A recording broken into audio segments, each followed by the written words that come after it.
नमस्कार, हिमाचल समाचार में आपका स्वागत है। आज के मुख्य समाचार। मुख्यमंत्री ने विधानसभा सदन में दिए महत्वपूर्ण प्रश्नों के उत्तर। मुख्यमंत्री ने कहा, प्रदेश सरकार मेडिकल कॉलेजों और स्वास्थ्य संस्थानों को सुदृढ़ करने पर दे रही बल।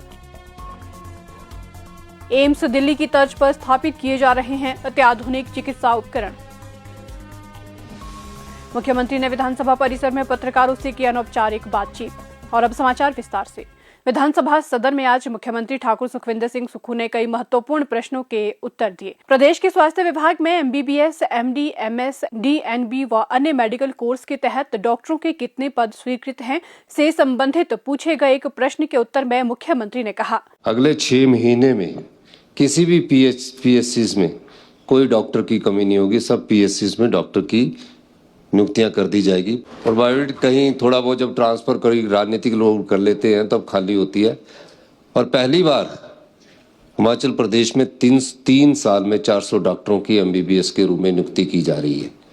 162 को नियुक्ति पत्र दे के ज्वाइन कर गए हैं और 236 के इंटरव्यू उसके अब रिटर्न एग्जाम हो चुका है, पर्सनल में आने जा रहे हैं। एक बात मैं आपको स्पष्ट कर देना चाहता हूँ। दूसरा, इन्होंने बड़ा कहा है कि मेडिकल एजुकेशन मेरे पास है। आपने मेडिकल एजुकेशन से भी संबंधित सवाल पूछा है। सभी जो मेडिकल कॉलेज है वो सिर्फ नाम के मेडिकल कॉलेज रह गए हैं, सिर्फ आईजीएमसी और टांडा को छोड़कर। हमने मेडिकल कॉलेज खोल दिए, बिल्डिंग्स भी बना दी, इंस्ट्रूमेंट भी ले आए, लेकिन आप अगर डिपार्टमेंट्स की बात की जाए, फैकल्टीज की बात की जाए तो उसमें हालात बहुत ठीक नहीं है। मैंने सब जगह इंटरेक्शन किया, चाहे मैं नाहन गया, नेर चौक गया, हमीरपुर गया, चंबा का मेरा रह गया है, सब जगह पाया गया कि हमारे पास फैकल्टी ही पूरी नहीं है। तो अगर हम आईजीएमसी और टांडा की बात करें, आईजीएमसी और टांडा में मैंने पिछले कल ही, ताकि हमारी पीजी की सीटें बढ़े, 40 साल में जितनी सीटें बढ़ी है, हम इतने अगले 3 साल में अभी जो पीजी की सीटें बढ़ाने जा रहे हैं उतनी सीटें, उससे डबल सीटें हम पीजी की करने जा रहे हैं ताकि मेडिकल कॉलेज चले। और आपको जानकर ये खुशी होगी कि चंबा में भी पहली बार हम पीजी की क्लासेस स्टार्ट करने जा रहे हैं। जो बार बार हमारे को डॉक्टर्स बोलते हैं, आपने मुझे कई बार फोन पर बोला, आपने कई बार विधानसभा में अधिकारियों को बुला के भी दिशा निर्देश दिए हैं, तो उसमें हम पहली बार पीजी की सीटें बढ़ाने जा रहे हैं और तकरीबन 200 के करीब हम पीजी की सीटें इंक्रीज करने जा रहे हैं। और उसके लिए हमने ये कहा कि हम असिस्टेंट प्रोफेसर, एसोसिएट प्रोफेसर और के रूल्स को रिलैक्स करेंगे और रूल रिलैक्स करके ताकि ये मेडिकल कॉलेज चले। और जहाँ तक इक्विपमेंट की बात है, क्योंकि एक आम आदमी अगर हॉस्पिटल में जाता है, मेडिकल कॉलेज में जाता है, तो मेडिकल कॉलेज में उसको ये तो पता लगना चाहिए कि मुझे बीमारी क्या है, वो रेफरल नहीं बनने चाहिए। उसके लिए भी हम आईएन टेक्नोलॉजी की दिशा में बढ़ रहे हैं। और मैं आपको ये बताना चाहता हूँ कि कुछ एक डिपार्टमेंट जिस फैकल्टी को हम मजबूत कर सकते हैं, कुछ एक को, क्योंकि अभी पूरे मेडिकल कॉलेज की फैकल्टीज को अगर आप पूरे, चाहे नेर चौक, चाहे हमीरपुर, चाहे चंबा, नाहन है, उसको मजबूत करने के लिए अगर हम कुछ करेंगे तो अभी उसमें टाइम लगेगा। लेकिन कुछ एक डिपार्टमेंट्स जो फैकल्टीज है, जैसे डायग्नोज है, ओबीजी है और कार्डिक है, पैथोलॉजी है, इन दिशा में हमारी सरकार फर्स्ट स्टेज पर हमें क्या बीमारी होती है उसको हम स्ट्रेंथन करने की दिशा में आगे बढ़ रहे हैं। और जो अनएम्प्लॉयमेंट है, हमारे इतने मेडिकल कॉलेज खुल गए हैं, जबकि ठीक कहा कि 3 या 4 मेडिकल कॉलेज होने चाहिए थे। अब एमबीबीएस की 120 सीटें हो गई है। मैं आपको कहना चाहता हूं कि अगले 1 वर्ष के भीतर हेल्थ टूरिज्म की तरफ भी हम बढ़ेंगे और सारे मेडिकल कॉलेज में कुछ फैकल्टीज को हम स्ट्रेंथन करेंगे। अगर हमें नई नियुक्तियां भी करनी पड़ी, हम नई नियुक्तियां भी करेंगे। और इन्हीं मेडिकल कॉलेज को स्ट्रेंथन करने के लिए मैं एक और चीज़ बताना चाह रहा हूं कि हमारे जो डिप्लोमा कोर्स होते थे, जैसे एनेस्थीसिया का 18 पोस्टें थी, ओटी की 18 थी, हमने दोनों मेडिकल कॉलेज में बढ़ाकर 80-50 पोस्टें की, ताकि जो शॉर्ट हो रहे हैं, रेडियोग्राफर की शॉर्टेज हो रही है, वो अगले 2 सालों में पूरी कर दी जाए। तो इस दृष्टि से हमारी सरकार मेडिकल कॉलेज को अलग से स्ट्रेंथनिंग कर रही है। कैडर अलग कर दिया गया है, डीएमई का, डायरेक्टरेट ऑफ हेल्थ सर्विसेज को अलग से स्ट्रेंथन कर रही है, कैडर अलग कर दिया गया। अब यहाँ भी थोड़ी बहुत मैं चाहूंगा कि हमें रैशनलाइजेशन करने की जरूरत है, जो भविष्य में इस बारे में विचार किया जा सकता है। डॉक्टर राजेंद्र प्रसाद, राजकीय आयुर्विज्ञान महाविद्यालय एवं अस्पताल टांडा से संबंधित पूछे गए एक प्रश्न के उत्तर में मुख्यमंत्री ने कहा, माननीय सदस्य ने 2 बातें सामने रखी। एक तो टांडा के संदर्भ में है मैं टांडा की भी स्थिति बताना चाहता हूँ। यहाँ भी एसआर की पोस्टें सैंक्शन नहीं थी, वो भी हमने इसी वर्ष हमने सैंक्शन की ताकि मेडिकल कॉलेज चले। और एक और बात बताना चाह रहा हूँ, यहाँ भी 15-15, 10-10 साल पुरानी मशीनें थी, हमने उसको बदलने की प्रक्रिया शुरू की है। पहला चरण स्टार्ट हुआ है। कई चरणों में मेडिकल कॉलेज को रिफॉर्म किया जाता है, लेकिन इन मेडिकल कॉलेज को चलाने के लिए क्या करना पड़ता है? महज डॉक्टर नहीं चाहिए, मशीन्स भी चाहिए और पैरामेडिकल स्टाफ भी चाहिए और फैकल्टी भी चाहिए। कई फैकल्टीज तो अच्छी है, कई में बिल्कुल ही हम कमजोर हैं। तो क्या कमजोर को स्ट्रेंथन करेंगे। मैं टांडा मेडिकल कॉलेज और पूरे मेडिकल कॉलेज में आने वाले समय में असिस्टेंट प्रोफेसर्स के 100 से ज्यादा, ताकि फैकल्टी चले, पद भरने जा रही है हमारी सरकार। मैं वॉक-इन इंटरव्यू इसलिए नहीं हम प्रेफर कर रहे कि जो भी आए, क्योंकि इतने डॉक्टर हो गए, वो रिटन टेस्ट के थ्रू आए, इसलिए हम सब जगह रिटन टेस्ट करवा रहे हैं ताकि मेडिकल कॉलेज में जो जाए या हमारे हेल्थ सर्विसेज में जो जाए, वो क्वालिटी वाले मेडिकल हमारे डॉक्टर आए, सभी को मौका मिले।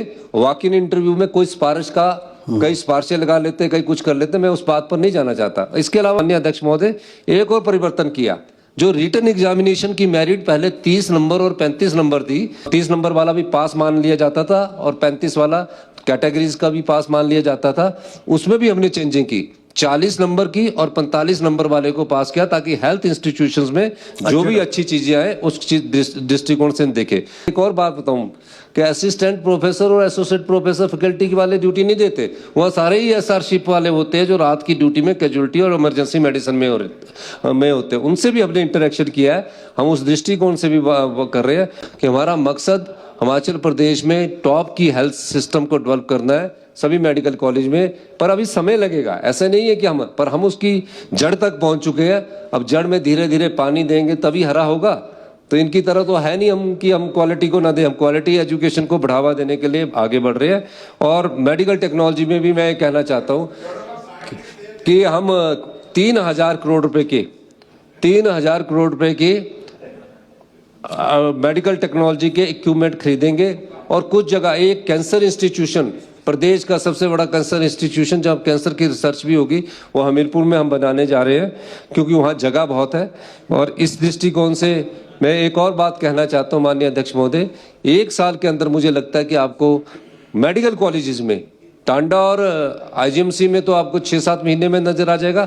बाकी 4 मेडिकल कॉलेज चलाने में थोड़ा समय लगेगा, लेकिन उसमें भी आपको सुधार नजर आएगा। मैं मुबारकबाद देना चाहूंगा नाहन के मेडिकल कॉलेज में भी हमने पीजी स्टार्ट कर दी। इंटरेक्शन में मेरे साथ अजय सोलंकी जी थे, हमने डॉक्टरों से इंटरेक्शन की और ये पीजी के कोर्सेज ही मेडिकल कॉलेज को चलाते हैं ज्यादा। वर्ल्ड की एक ही one of the best company है दा विंची, जो 22 साल से यही कर रही है। और कैसे ली, जो एम्स में खरीदी, मैंने कई बार भाषणों में बोला, जो एम्स में खरीदे जाएगा वही हम हिमाचल प्रदेश में लाएंगे। दिल्ली के स्तर का बोला एम्स, यहाँ का नहीं, बिलासपुर का एम्स नहीं, दिल्ली का स्तर का। और आपको एक जानकारी और बता दूं, मैं दिल्ली के स्तर का एम्स में जब वो मशीन खरीदेगी, उससे भी मैंने 1 करोड़ रुपया सस्ती ली जो दिल्ली के एम्स में खरीदी।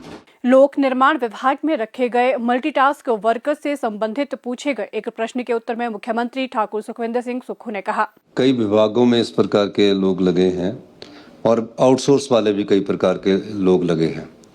हम आउटसोर्स को भी कम करना चाहते हैं, उनके लिए भी कोई नीति पर विस्तृत लॉ के कानून के अनुसार विचार विमर्श कर रहे हैं। और निश्चित रूप से भविष्य में इन चीज़ों पर विचार करने के दृष्टिकोण से हम आगे बढ़ने की सोच रहे हैं कि कानून कितना आगे आएगा, कानून की क्या प्रक्रिया है, वो सब चीज़ों को भी देखना पड़ेगा। उसके बाद इस पर हम आगे बढ़ाया जाएगा। और निश्चित रूप से हमारा जब वो लगे हैं, हिमाचल प्रदेश में एक प्रथा है, ये प्रथा चली आ रही है, परंपरा चली आ रही है, जो लगता है सरकार में उसको निकालना बहुत मुश्किल होता है, फिर धीरे धीरे आप सब कार्य प्रणाली को सारे जानते हैं। ये मैं कहना चाहता हूँ। गैर वन भूमि पर उगाए गए बांस को वृक्ष की श्रेणी से बाहर कर दिया गया है। इससे संबंधित पूछे गए एक प्रश्न के उत्तर में मुख्यमंत्री ने कहा, ये बात सही है कि ये जो बांस है इसको ट्री की श्रेणी में नहीं रखा गया है, श्रब की श्रेणी में रखा गया है। अब 2 प्रकार से है, एक तो है सरकारी जमीन में उगा हुआ बांस और एक है निजी जमीन में उगा हुआ बांस। तो निजी हुई जमीन में जब बांस उगता है और उसको बेचने की प्रक्रिया को शुरू किया जाता है और अगर वो प्रदेश के बाहर जाता है तो इस प्रकार से उनसे परमिट फीस ली जाती है ताकि कोई सरकारी क्षेत्र से बांस उस गाड़ी में ना जाए। कई बार आप भी शिकायत करते थे कि हमारे को है, लेकिन दो बातें इन्होंने बड़े ध्यान में लाई है माननीय सदस्य ने कि एक तो उनसे फीस ली जाती है और मेरा मानना है कि निजी क्षेत्र में कोई भी फीस उनसे ना ली जाए, एक बात तो ये है। और दूसरी बात है कि निजी क्षेत्र से में जो इसलिए पटवारी से जमीन दिखवाई जाती है कि किसी दूसरे की जमीन से ना काटे, इसलिए वो दिखाया जाता है या जंगल से लेकिन जहां उसकी जमीन का जब बांस होगा हम ऐसा इंश्योर करना चाहते हैं कि वो अपनी जमीन का बांस काट सकता है। और परमिट फीस इसलिए निश्चित लेना जरूरी है ताकि अपनी जमीन से तो बांस काट के जाए पर सरकारी जमीन से जब बांस काट के जाए तो पता लग सके, इसलिए हमने परमिट फीस का प्रावधान किया है। विधानसभा परिसर में पत्रकारों से अनौपचारिक बातचीत करते हुए मुख्यमंत्री ठाकुर सुखविंदर सिंह सुक्खू ने कहा, आरोप लगाने से महज कोई बात साबित नहीं हो जाती, उनको तथ्य लाने चाहिए और तथ्य के अनुसार विधानसभा के पटल पर उठाने चाहिए। वो क्या कर रहे हैं कि अपनी विधानसभा में जयराम ठाकुर जी जो है वो अपने अस्तित्व की लड़ाई लड़ रहे हैं, क्योंकि ये भारतीय जनता पार्टी जो है गुटों में बटी है और इसमें कोई दो राय नहीं कि वो आरोप लगाकर हमेशा कोई ना कोई बात को साबित करना चाहते हैं। कोई कागज लाए, कोई फैक्ट्स लाए और उसके आधार पर सरकार किसी भी प्रकार की कार्रवाई जो भी गलत होगा उसके खिलाफ सरकार कार्रवाई करेगी। पत्रकारों द्वारा कमर्शियल एलपीजी की शॉर्टेज से संबंधित पूछे गए एक प्रश्न के उत्तर में मुख्यमंत्री ने कहा, कमर्शियल एलपीजी की बात है उसमें थोड़ी कमी महसूस की गई है, क्योंकि होटल रेस्टोरेंट में अभी थोड़ी कमी कमर्शियल एलपीजी के मामले में मुझे ध्यान में लाई गई है और मैं इस चीज़ पर अभी नज़र लगाए हुए हूँ कि कैसे इस प्रकार की स्थिति से निपटा जाए, क्योंकि जो पेट्रोलियम मिनिस्ट्री है वो भारत सरकार की है। मैं उनसे बातचीत करूंगा, अपने सेक्रेटरी को बोलूंगा और इस दृष्टिकोण से हिमाचल में किसी प्रकार की गैस की किल्लत न हो, उससे कैसे निपटा जाए इस पर भी विचार किया जाएगा। सप्लीमेंट्री बजट से संबंधित पूछे गए प्रश्न के उत्तर में मुख्यमंत्री ने कहा, जो सप्लीमेंट्री बजट से है उसमें हमारा कैपिटल इन्वेस्टमेंट और ऑनगोइंग प्रोजेक्टों पर पैसा लगता रहता है। तो निश्चित रूप से जो हमने रिफॉर्म्स किए हैं, रिफॉर्म्स के बाद हमारे जो प्रोजेक्ट्स पूरे हो रहे हैं उसमें पैसा दिया जा रहा है और हमने ये रखा है कि जो भी प्रोजेक्ट्स पूरे हो रहे हैं 70% से ऊपर, 80% से ऊपर, उनको पूर्ण करने की दिशा में हमने स्पीड अप काम किया है। पूरे सिस्टम को व्यवस्था परिवर्तन के माध्यम से स्ट्रीमलाइनिंग किया जा रहा है। नए कार्य तभी शुरू किए जा रहे हैं जब उसमें हम 30% पैसा डाल रहे हैं। पहले क्या होता था, पिछली भारतीय जनता पार्टी की सरकार ने शिलान्यास कर दिए, बजट रखा नहीं, और शिलान्यास के बाद फिर उन्होंने एक स्टोरी बनाई, 2 स्टोरी बना दी, उस आधार पर उसमें नुकसान हुआ।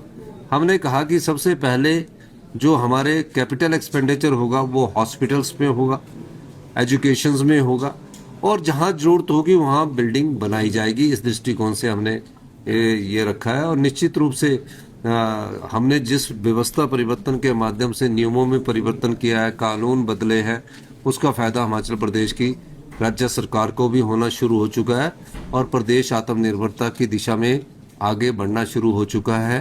हाँ, ये जरूर ब्रेक लगी कि आरडीजी के कारण 8 से 10,000 करोड़ रुपया जो 2026-27 से लेकर 2031 तक हर साल 8 से 10,000 करोड़ रुपए जो कटा है, उसका थोड़ा बहुत नुकसान हमें जरूर होगा। लेकिन मैं अभी भी बजट की मीटिंग में जा रहा हूँ, हमने कैसे भरपाई करनी है और कैसे प्रदेश को अपने पांव पर खड़ा करना है, इस दृष्टिकोण से हमारी सरकार आने वाले बजट में आपको कुछ झलकियां देखने को मिलेगी। शिपकिला में पर्यटन से संबंधित पूछे गए एक प्रश्न के उत्तर में मुख्यमंत्री ने कहा, टूरिज्म हमारा प्रायोरिटी सेक्टर है। पर्यटन के क्षेत्र में हम हिमाचल के युवाओं को भी चाहते हैं कि वो पर्यटन के क्षेत्र में अपना ध्यान लगाएं और निश्चित रूप से टूरिज्म के दृष्टिकोण से हम शिपकिला को खोला हमने और इसका फायदा ये हुआ कि किन्नौर तक 50,000 टूरिस्ट पहुंचे, यानी कि वो रामपुर ठियोग होते हुए पहुंचे।